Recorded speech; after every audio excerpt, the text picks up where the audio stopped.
Yeah. So dito po, Beyond God's Embrace, yun pong napakaganda yung mga inawit po natin kanina. Sa totoo lang, ang yakap po ng Lord ay hindi po namimili. Ang pag-ibig ng Lord ay hindi po conditional. Dahil kung ang pag-ibig ng Lord ay mayroong ano ba yon? Kung ang pag-ibig ng Lord ay mayroon pong pamantayan, we are not deserved. Kung ang pag-ibig ng Lord ay mamahalin kita kung ikaw ay mabait, kung ikaw ay mabuti, walang papasa sa atin. Dahil sa totoo lang, salbahe tayo lahat. Iba yung tingin nyo sa akin. Dahil sa totoo lang, walang mabuti. Without God, there is no good. Because God is good. Amen. At yun nga po, kilala natin ang sarili natin. Kung gaano tayo kasama. Pero salamat sa Lord, walang usgahan dito, walang perfect dito. We are all sinners. But because of the embrace of God, natututo tayong magmahal. Amen? Dahil sa totoo lang, hindi tayo marunong magmahal. Without the love of God, we don't know how to love. Alam mo, ang pag-ibig natin, kung hindi natin nakilala si Lord, ang pag-ibig natin ay conditional. Mahal kita kasi maganda ka. Gwapo ka. Pag hindi na maganda. Kaya ang daming mga naghihiwalay na mga relationship. You know why? Because conditional yung pag-ibig nila. Mahal kita kasi may pera. Paano pag wala ng pera? Di ba? Till death do us part dahil sa utang. Hiwalay na tayo. That is love conditional. Ang pag-ibig ng human kapag hindi tayo natuto sa pag-ibig ng Diyos is mapaghanap. Yan. Mapaghanap ang pag-ibig na hindi po natuto sa pag-ibig ng Diyos. Yan. Ang hirap yung pag-ibig na papaghanap, hindi mo alam kung anong hinahanap. But thank God, if you fall in love with God, if you feel in love with the Lord, praise God. Dito pa lang nakukumpleto ang pag-ibig natin. Amen? Kapag mapasa atin ang pag-ibig ng Panginoon, mamahalin kita maging sino ka man. Di ba? Kasi kung conditional ang pag-ibig natin, isang araw maghihiwalay kayo. Mahal kita kasi maganda ka. Paano kapag hindi? Darating yung time na yun kukulubutin na yung shape mo, mag-ano na. Ma-out of shape na. Kung mahal mo siya, dahil sexy lang siya, paano kapag hindi na siya sexy? Kaya kailangan makuha natin, kaya nga, love covered the multitudes of sin. So, ibig sabihin, ang pag-ibig, ito po ang nagpupuno ng ating mga kakulangan at ayan ay ang pag-ibig ng Panginoon. Kaya napakasarap ho na matutunan natin yung pag-ibig ng Panginoon dahil hindi po naghahanap ang pag-ibig ng Diyos ay mahalin lamang po natin siya. Ang sabi niya dito, "Fear not, for I am with you. Be not dismayed." Huwag kang panghinaan, huwag kang matakot. I am your God. I will strengthen you. Yes, I will help you. I will uphold you up. I will uphold you with my righteous right hand. Kaya salamat sa Lord dahil may nagmamahal sa atin. Amen po ba? Alam mo ba na ang nagmamahal sa atin ay ganun na lamang ang kanyang pag-ibig. Church, I want to tell you at ulit-ulitin ko po ito, may namatay dahil sa pag-ibig niya sa iyo.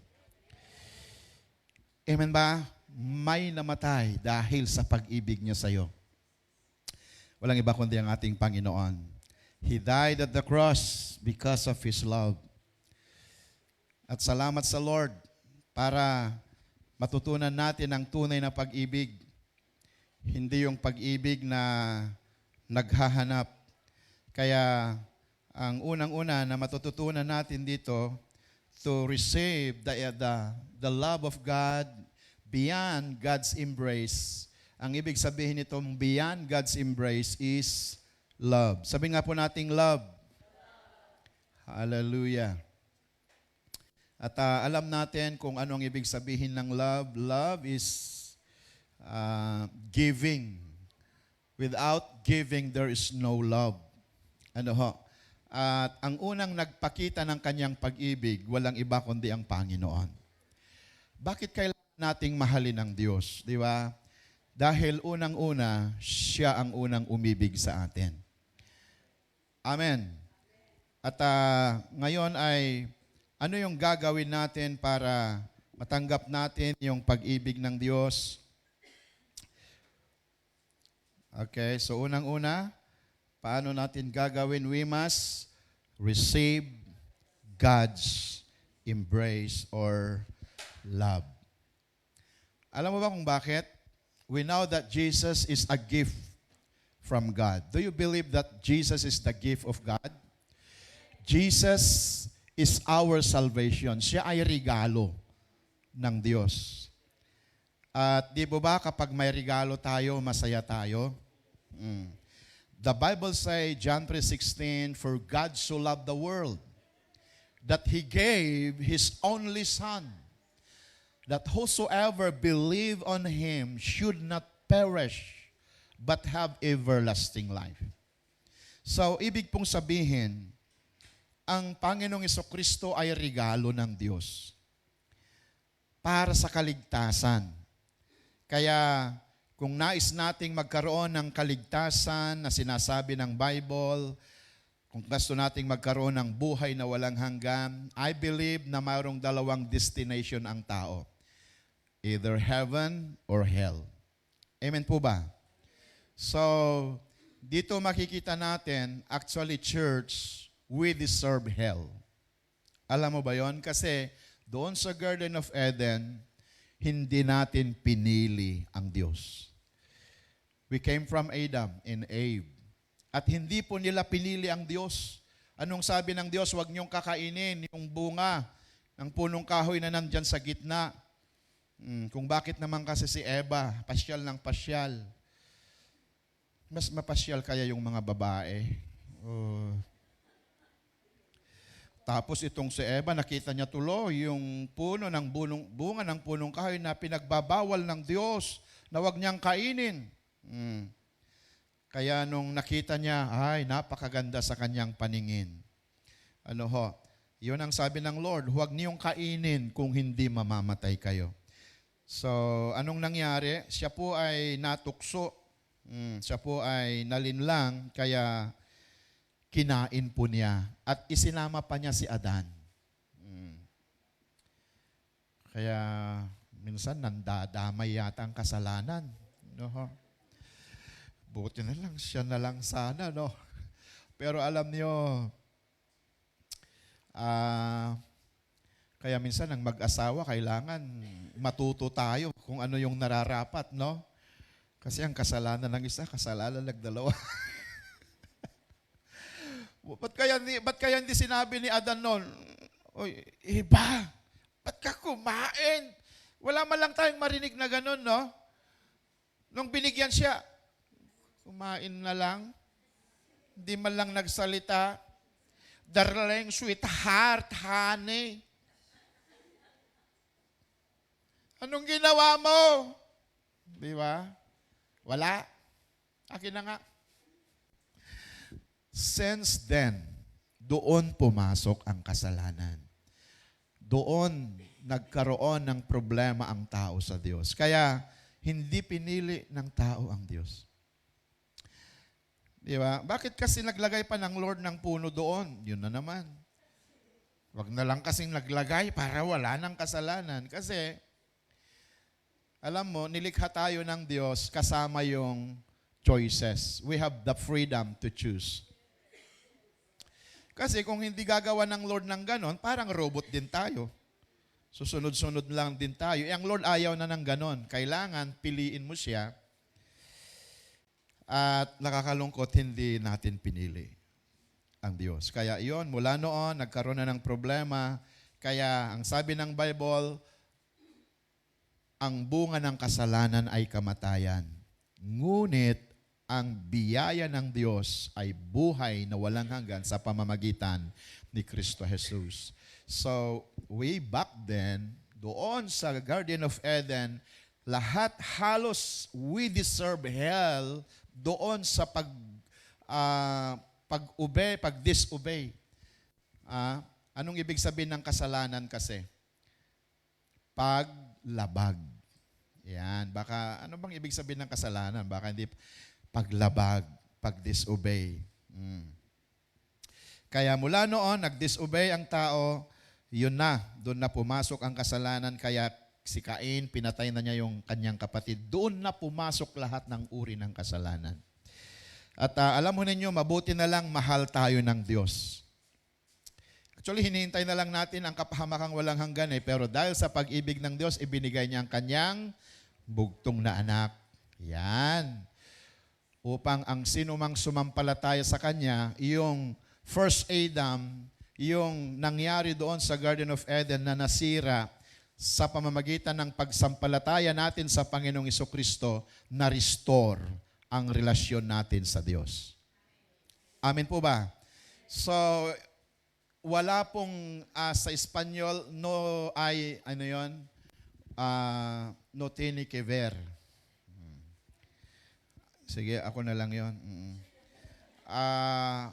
Walang connection yung religion sa salvation. Okay po ba yun? Walang connection ang religion sa salvation. Why? The Bible says, John 14:6, I am the way, the truth, and the life. No man comes to the Father except through me. Si Jesus po ang nagsasalita doon. Kaya purihin ng Diyos sapagkat anumang relihiyon natin, walang connection ito sa salvation. But our right relationship with Jesus will bring us to salvation. Amen po ba? Nakuha po natin? Alam nyo ba na mayroon ng 4,300 religion sa mundo? Ang dami nun. At ang sabi nila, every year may naipapanganak na religion. But unfortunately, according to the words of God, there is no salvation, there is no religion na pwedeng makapagliligtas sa atin. Only our relationship to our Lord Jesus Christ. Amen po ba? Kaya kailangan magkaisa po tayo dito. Dapat maliwanag ito. Yung relihiyon nyo, ang liit. Yan sa amin, ang laki. Ngunit hindi po makukuha sa palakihan yan. Nakukuha po ito sa tunay na pakikipagrelasyon natin. Amen ba? Ano ngayon kung kakaunti tayo, kung nararanasan naman natin ng Panginoon ang pag-ibig niya sa buhay natin. Why? Because the love of God changed our lives. Di ba? Mula nung minahal natin ang Panginoon, mula nung tinanggap natin yung kanyang pag-ibig, nababago, naaayos yung buhay natin. Kaya nandito tayo ngayon. Bihag tayo ng pag-ibig ng Lord. Ang sarap mahalin ng Panginoon. Amen po ba? Why? Because if we love God, it is your protection. Alam nyo, lagi kong sinasabi ito, kung hindi natin mamahalin ng Diyos, walang protection. But if we love God, anong sabi niya doon sa binasa natin? He will help you, He will uphold you. Hindi ka niya iiwan. Ganyan po magmahal ang ating Panginoon. At maliban doon na mayroon tayong pag-iingat ng Diyos dito, may buhay na walang hanggan na naghihintay pa sa atin doon. Amen po ba? Amen. Praise God. Kaya mga kapatid, huwag tayong magkakamali. Come to God. Come to Jesus. Siya po ang tunay na magdadala sa atin at mag-aayos ng ating buhay. Purihin ang kanyang pangalan. Kaya nakikita po natin dito, we must receive the love of God. Fear not, for I am with you. 'Di ba? Kapag ikaw ay punong-puno ng pag-ibig. Sino ba sa inyo yung minsan may nakapagsasabi, kulang ng pag-ibig yan. Kulang ng pansin. Di ba? Praise God. Wala dito yon. Yung kulang sa pansin, kaya nagpapapansin palagi. Di ba? Minsan, parang laging kulang-kulang sa pansin yan. Parang kinulang. Yan. Kinulang sa pag-ibig. Pero alam ho ninyo, kapag tayo ay napupuno ng pag-ibig, di ba? Hindi mo na kailangan ng pansin. Kapag napupuno tayo, kaya kailangan punuin natin ng pag-ibig yung ating mga anak, ang ating asawa, ang ating pamilya, para hindi sila maghanap. Di po ba? Pero alam nyo, ang tunay na nakapagpupuno ng pag-ibig, walang iba yung pag-ibig ng Lord. Kasi ang tao laging may kulang. Amen po ba? Kaya, ang sabi po dito, God embrace, give us His presence, His peace, and His power. Kaya, patuloy nating mahalin ang Lord para maranasan natin yung Kanyang presensya, ang Kanyang kapayapaan. In His power. Praise God. Alam nyo ba, ang kapayapaan ng Lord ay hindi kayang ibigay ng sanglibutan. Ang sabi ng Bible, I give you the peace that the world cannot give. Ano yung kapayapaan na yon? Ang kapayapaan ng mundo, gusto niya mapunta sa lugar, lalo na ngayong vacation, pumunta sila sa isang lugar na napakatahimik. Pero alam niyo ang kapayapaan na nagmumula sa Lord, kahit magulo ang kapaligiran, magkakaroon pa rin ng kapayapaan. Because Jesus is the Prince of Peace. Amen. Siya po yung prinsipe ng kapayapaan. Walang lugar dito sa mundo. No? Tingnan yung nangyayari ngayon. Hindi na matapos na giyera. Napunta ako sa Venezuela para may terremoto doon. Napunta ako sa Espanya, may sunog doon. Saan kaya tayo lulugar? Di ba? No place like the presence of God. Come to the presence of God. Only in the presence of God we find peace. Amen po ba? Kapayapaan na ito ay nagbibigay sa atin ng pag-asa. And His power. We must first experience His love before we can encourage others. Keep in mind that you cannot give what you have not first received. Hindi natin kaya, hindi na tayo pwedeng magbigay kung wala tayo. Kaya napakahalaga na maranasan natin ang pag-ibig ng Diyos sa ating mga buhay. Amen po ba? Niyakap mo ako kahit hindi tayo karapat-dapat. Minahal niya tayo. Niyakap niya tayo. Paano niya tayo niyakap? Nung binigay niya yung kanyang buhay para sa atin. Kailangang tanggapin natin.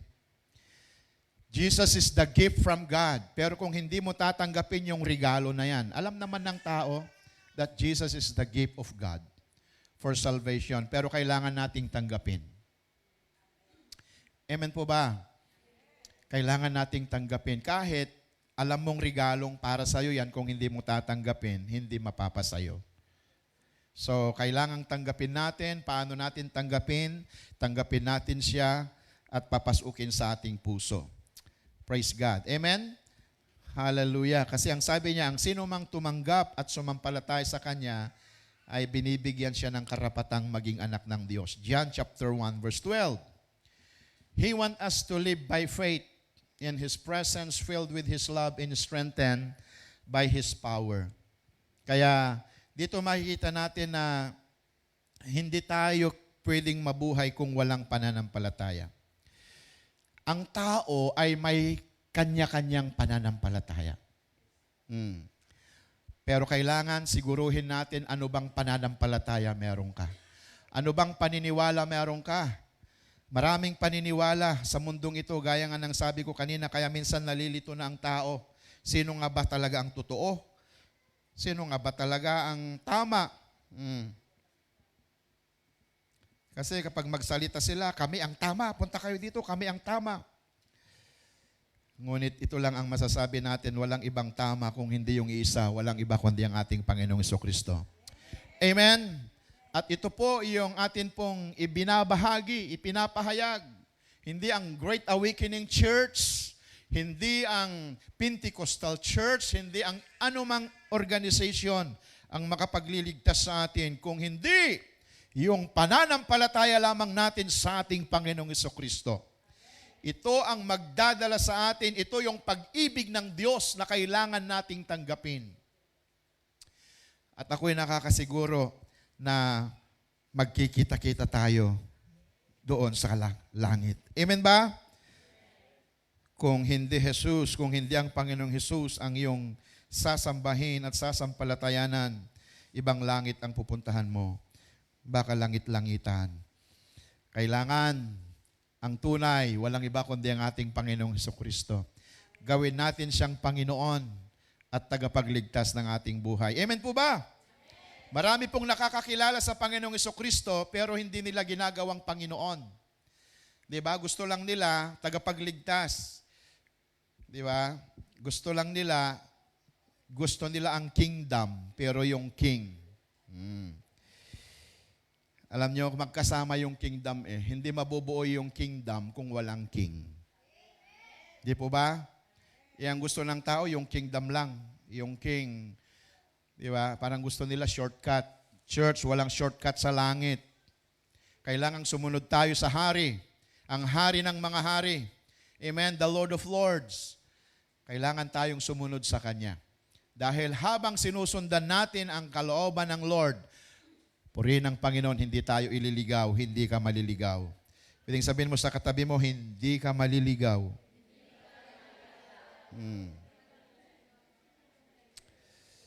Hallelujah. Kaya kailangang sigurado yung sinusundan natin. Church, we have only one life. Mayroong isang buhay lang tayo, kailangan siguruhin natin kung saan tayo patutungo. Amin po ba?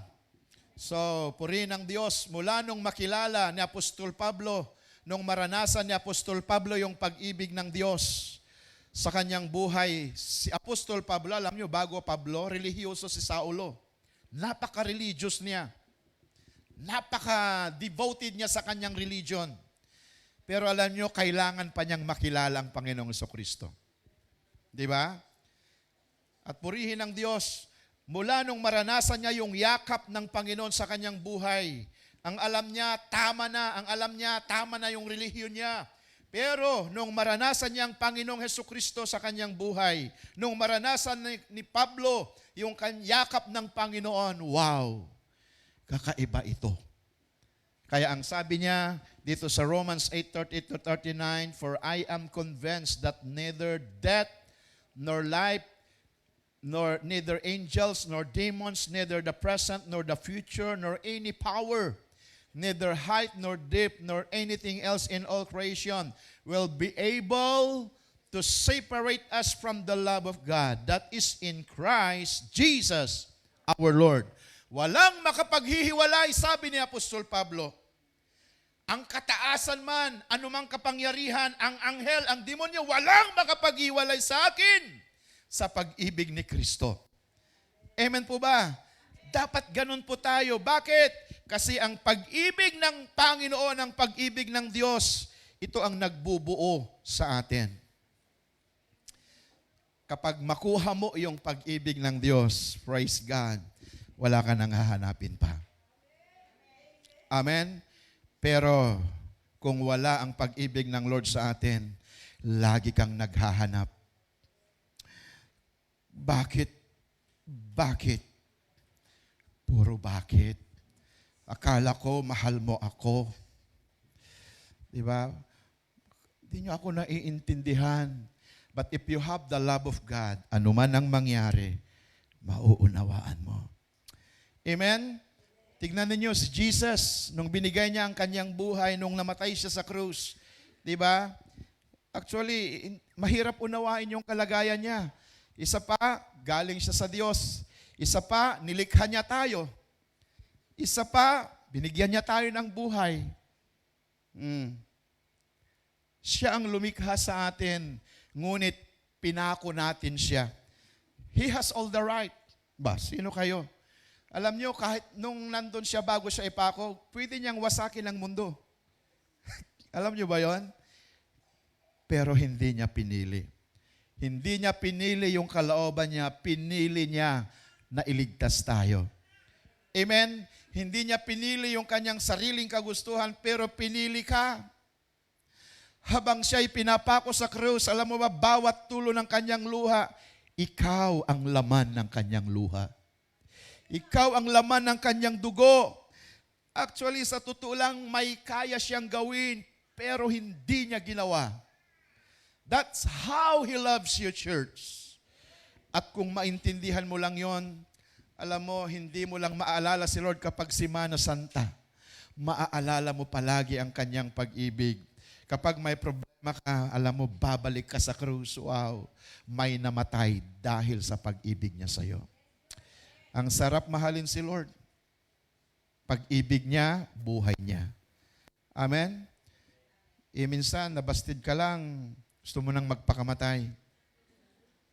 Salamat sa Lord, may namatay dahil sa pagkikasaya. Sabi nung awit, diba, kahit 1,000 buhay meron ako, sa Kanya ko pa rin ibibigay.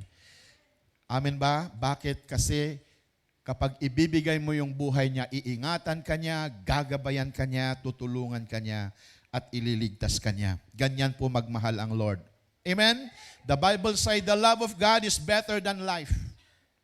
Ang pag-ibig ng Panginoon ay higit pa sa buhay. Kaya kung gusto nating maghanap ng buhay, mahalin natin si Lord. Amen po ba? Kaya hindi lahat ng nag-abroad na pabuti ang buhay, ngunit lahat ng nakatagpo kay Jesus nakahanap ng buhay. Napabuti, napaayos ang buhay. Palakpakan natin ang Lord. Praise God. Kaya kung tayo ay naghahanap ng tunay na buhay, hanapin natin yung pinagmula ng buhay.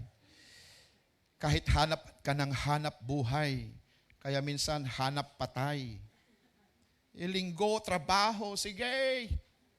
Trabaho. Kaya minsan sabi ko, kapatid, humihinga ka pa ba? O pastor, humihinga pa ako. Naku po. Ang sisipag natin. Pero dalhin natin yung kasibagan natin kay Lord. Amen. Bigyan natin ng time si Lord. Hallelujah. Gusto kasi natin minsan, baunin natin lahat yung kayamanan ng Espanya. Hindi mo makukuha yon. Amen. Ang kailangan natin ay ang Panginoon. Siya ang nagbibigay buhay. Siya ang nagbibigay tunay na pag-ibig na siyang hinahanap. Alam nyo, kapag hindi natin makuha ang pag-ibig ng Lord, kung ano-anong pag-ibig ang mahahanap natin dyan. Ang pag-ibig na hindi nagmumula sa Panginoon na kapag papahamak, nakakabigo. At mayroon pa yung love is scam. Yan. Exam o scam? Scammer. Yan. Mga AI yon. Nag-agagaya sila, di ba? Sabi doon na yung narinig ko. Kaya kasi naghahanap ng pag-ibig. AI pala. Kaya kung naghahanap tayo ng pag-ibig, mahalin natin si Lord. Ibigin natin ang Panginoon. Siguradong makukumpleto tayo. Amen po ba? Praise God. Tignan ninyo si Apostol Pablo, lagi kong inuulit ito. Si Apostol Pablo, di po ba? Wala siyang asawa. Pero sabi niya, rejoice in the Lord always. Again, I say rejoice. Siya ang pinakamasayang apostol, si Pablo. Di po ba? Bakit? Kasi nakamtan niya yung pag-ibig ng Diyos. Walang makapaghiwalay, sabi niya, nung minahal na niyang Panginoon. Di ba? Ang sabi pa nga niya, lahat ng mga achievement niya sa kanyang buhay ay walang kabuluhan, walang kapantay yung pag-ibig na nakamit niya sa Panginoon. Amen po ba? Dahil ang pag-ibig ng Diyos ay hindi lang panglupa, panglangit pa. Ang pag-ibig ng nobyo mo, pang dito lang eh. Hindi mo alam kung hanggang kailan yan. Pero ang pag-ibig ng Lord, iwan ka man ng lahat, si Lord hindi ka iiwan. Hallelujah. Praise God. Hallelujah. Ganyan magmahal si Lord. Amen! Iano ngayon kung umalis sila? Aba, ibang usapan na to Ang mahalaga, hindi si Lord ang umalis. At umalis man ang lahat, huwag lang si Lord, kumplito pa rin ang puso mo. Amen? Minsan kasi, Pastor, alam mo lang kung... Oo naman. Alam mo lang kung gaano kasakit. Di ba? Napakasakit.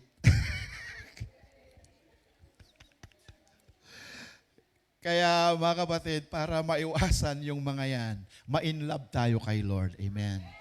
The love of God is better than life. Is better than your husband. The love of God is better than your wife. The love of God is better than your children because there's no perfect love in this world. Kaya kailangan natin ng pag-ibig ng Lord para mapunuan yung mga kakulangan. Kaya tingnan ninyo, mahal na mahal ako ni Pastora kahit ang dami kong pagkukulang. Kung wala si Lord sa kanya, wala na, tagal na kami maghiwalay. But because of the love of God, pinupunuan niya yung kakulangan niya, kakulangan ko, pinupunuan ng Lord. Love cover the multitude of sin. Amen po ba? Yun ang ibig sabihin nun, kapag makuha natin yung pag-ibig ng Diyos, kahit yung mga anak natin, hindi natin maintindihan, nauunawaan mo. Because of the love of God. Yung asawa mo, hirap intindihin talaga Pero dahil sa pag-ibig ng Lord, nauunawaan mo. Kung walang pag-ibig ni Lord, mapapambira ka. Adios! Yun lang ang natutunan mong Espanyol. Ay, naku po. Ginamit mo pa sa asawa mo. Kung ayaw mo na, sige na. But if the love of God ay meron sa'yo, nagtatagal. Nananatili ang pag-ibig. Amen ba? Bakit? Mamahalin mo siya kahit sino pa siya dahil sa pag-ibig ng Lord. Bakit? Minahal niya tayo kahit sino tayo. Minahal tayo ng Panginoon kahit tayo'y makasalanan. Minahal tayo. Purihin ng Diyos. Ngunit siyempre, dahil mahal naman natin siya, nagre-response naman tayo. Dahil kung mamahalin natin ng Lord, mapapabuti yung buhay natin. Amen?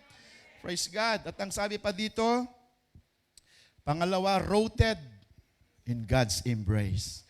Hindi lang natin tatanggapin yung pag-ibig ng Diyos. Kailangang lumago tayo. Kailangan the more committed tayo, hindi kumikitid. Yan. Dapat nagiging lumalago, hindi lumalabo. Di ba? Meron ba sa atin yon habang tumatagal yung paglilingkod natin, lalong lumalabo ka. Sabi natin sa katabi natin, lumago tayo. Praise God. Rooted, God expecting us to grow. Rooted in God's embrace. Lumago tayo sa yakap ng Panginoon. Lumago tayo sa pag-ibig niya. I will strengthen you. Yes, I will help you. I can do all things through Christ, through Him who gave me strength. Kaya minsan, noong tayo ay wala pa sa Panginoon, di ba, kapag makarinig tayo ng hindi maganda, di ba, gusto mong gumanti. May araw ka rin. Lagi kang nagbibilang, 1, 2. Pero nung ikaw ay nakakilala na sa Lord, 3, 4, 5, hindi ka na naubusan. Bakit? Nauunawaan mo na siya. Amen? Sabi nga ni Nanay Marlene, di ba? Yung isang life group leader, iniwan daw siya dahil pero hindi siya nagtanim ng sama ng loob. At nung bumalik sila, kasi na-scam. Parang na-scam sila. Nung bumalik, tinanggap pa rin niya sila. Amen? Kaya pinatay niya daw sila sa pag-ibig niya. Kaya ang saya nila. Di po ba? At minsan nararanasan natin yung mga ganon. Pero huwag tayong gumanti, gantihan natin ng pag-ibig. Amen? Sabi niya, huwag mong tawagin na magpakipakpakapihin mo. Tapos mamaya lagyan mo ng ano yung kape. Pero patayin natin sila, sabi niya, sa pag-ibig natin. Amen? Maunawaan natin sila, malawak yung pangunawa natin. Hindi tayo nagtatanim ng sama ng loob. Hindi tayo nagtatanim ng galit, ngunit pag-ibig na rin. Alam mo, kaya napakaganda ang magmahal sa Lord. Nakuha natin, kapag wala ka sa Lord, puro kapag tatanim ng sakit ng loob. Wala ka ng ibang itinanim kung hindi sakit ng loob. Nagtanim ka rin ng sama ng loob, sakit ng loob, ano pa, galit. Ang dami mong mga tinatanim. Kaya kapag sumabog ka na, delikado na. Pero kapag nasa sa atin yung pag-ibig ng Lord, praise God, hindi ka magtatanim, patatawarin mo siya. Amen? Dahil sa tutulang, kung tayo po ay magmahal, hindi magtanim ng sama ng loob, sa ikagaganda rin ng katawan natin. Ikagaganda rin ng ating kalusugan. Wala ka namang high blood noon eh. Ngayon high blood ka na. May kasama pang diabetes. Kasi puro sama ng loob. Yung nilalagay mo sa loob. Sakit ng loob, sakit na nga. Kailangan, because of the love of God, cover the multitude. Kaya magpatawad ka. Kaya huwag kang magtanim. Ang gaan ng kalooban. Amen ba? Praise God. Tingnan mo, bumabata ka.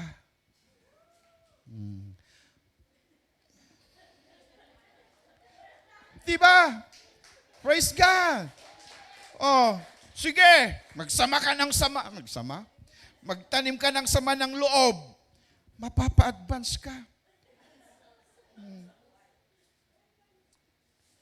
Tignan mo kung wala kang patience, magiging pasyente ka. Kaya nakita ninyo yung mabuti na naidudulot na nasa Lord. Sige, wag kang magpatawad. Pastor, mula nung 10 taon ko, 10 taon, ngayon lang kami nag-usap. Ay, naku po, sabi ko, buti na abutan mo pa. Grabe naman. Hallelujah. Kaya sabihin mo sa katabi mo, patawarin mo na siya. Baka hindi mo pa siya pinapatawad. Di ba? Kaya yan tuloy. Imbis na magkasalubong kayo, alayo yung ikot mo. Imbis na 30 minutes lang yung biyahe mo, naging oras, 1 oras, alay. Saan na kaya siya nasala? Pero kapag wala kang tinatago, nasama ng loob, praise God, hallelujah. Kapag makita mo siya, sige, batiin mo. You are rooted. Lumalago ka. Amen? Kapag ikaw yung gustong napapansin, ikaw yung hindi magpatawad, alam mo ninyo, walang mangyayari sa atin.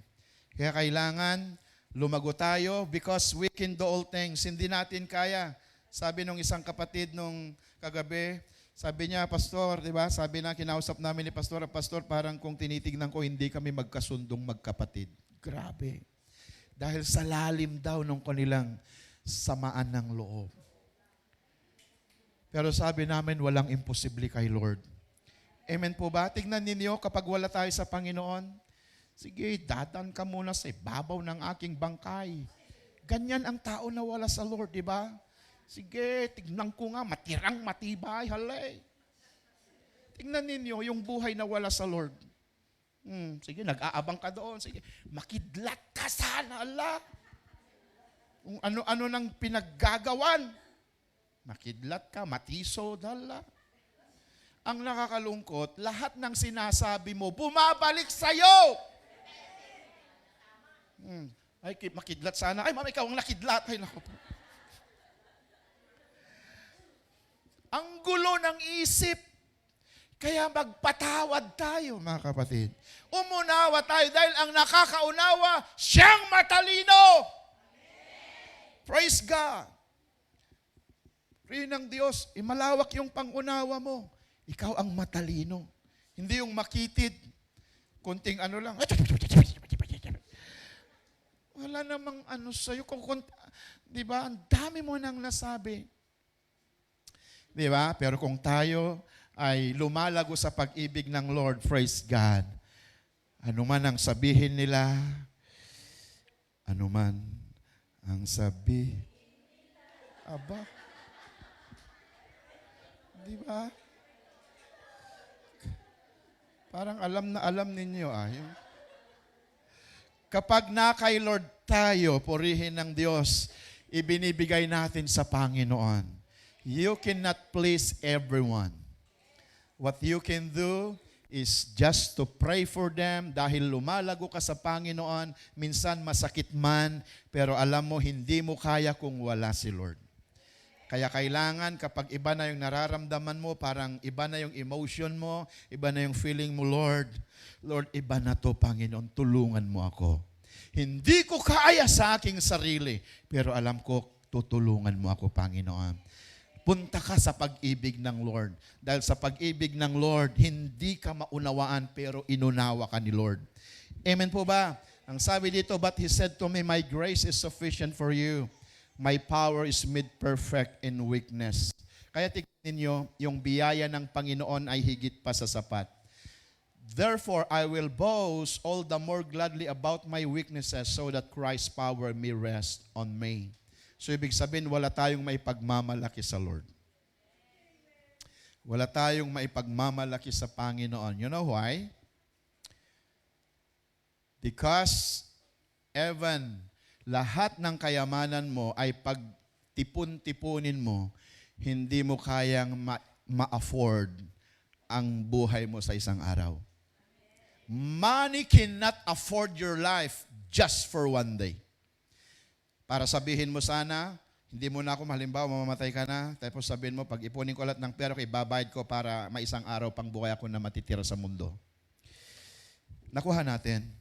So, ibig sabihin, ang Diyos lamang dapat ibigay natin ang ating papuri at pagsamba sapagkat Siya lang ang dapat ipagmalaki natin. Ang sabi ng Corinthians, kung mayroon kayong gustong ipagmalaki sa buhay ninyo, si Kristo ang dapat nating ipagmalaki. Amen po ba? Praise God. So, allow God to shape your character so can grow and glow. Rooted in God's power, so that Christ may dwell in your heart through faith, that God's embrace is not only for comfort, it is for transformation. Tignan ninyo, dahil sa yakap ng Lord, nababago yung buhay natin. Praise God, kaya napakagandang hangarin natin, Lord, yakapin mo ako. Iba yung nararamdaman ko, Lord. Lord, embrace me. Ganon siguro si Apostol Pablo, no? Lord, yakapin mo ako. Parang kinukulang ako ng pag-ibig. Lord, yakapin mo ako. Praise God. At habang niyayakap ka ng Panginoon, nagkakaroon ng transformation. Nababago yung buhay natin. Hindi ka na mapaghanap. Hindi ka na bigong-bigo. Di ba? Hindi ka na tinutuyo. Yan. Alam mo ba yon, yung mga tinutuyo, kinukulang ng pag-ibig. Pero kapag ikaw ay punong-puno ng pag-ibig ng Lord na transform tayo, nababago tayo. Ikaw noon ang naghahanap ng pag-ibig, pero dahil ikaw ay napupuno ng pag-ibig ng Lord, ikaw ang umiibig. Ikaw na ang nakakaunawa, ikaw na ang nagbibigay. He strengthens us, matures our faith, and equip us for service. God embrace changes us before He uses us. Di ba? Oo naman, paano mo maibibigay yung pag-ibig kung hindi mo naranasan? That's why you need the love of God to experience. Stand firm, grounded in His promises in faithfulness. Kailangan may ground tayo. No ho? Then last, sabi niya dito, reflect God's embrace. Ang sabi dito, I will uphold you. Basahin natin. I will uphold you with my righteous right hand. Iingatan kita. Hindi kita pababayaan ng aking makatarungang kanang kamay. So, napakahalaga po na malaman natin ito na kailangan mapuno tayo ng pag-ibig ng Lord para mayroon tayong ibibigay sa iba. Alam nyo, ang mundong ito ay naghahanap ng pag-ibig. Kung bakit ang daming buhay na napapahamak, they are looking for love. Alam nyo ba yon? Kaya kung sino-sino na lang minsan. Kaya basta